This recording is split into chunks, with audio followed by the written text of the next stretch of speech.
Hi accountants, if you want to learn how we helped a company get back £64,664 and 66 pence, stick around and let's go!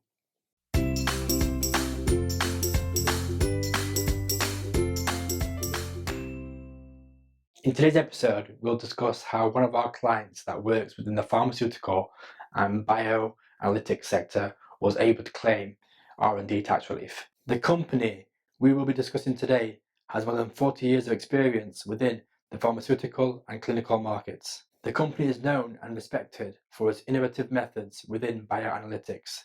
The company has 6 employees in total. Our client was approached by a third party to develop a quantitative bioanalytical method to measure a chemical within human saliva. The method developed will be used to distinguish smokers and e-cigarette users from non-smokers.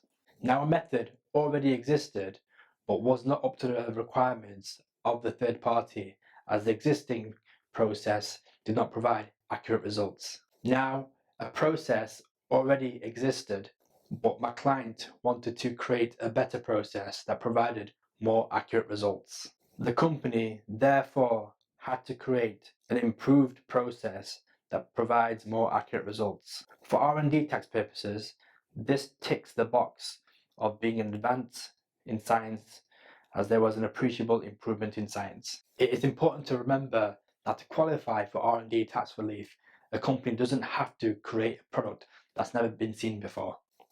We identified costs of £99,857 for the R&D tax claim.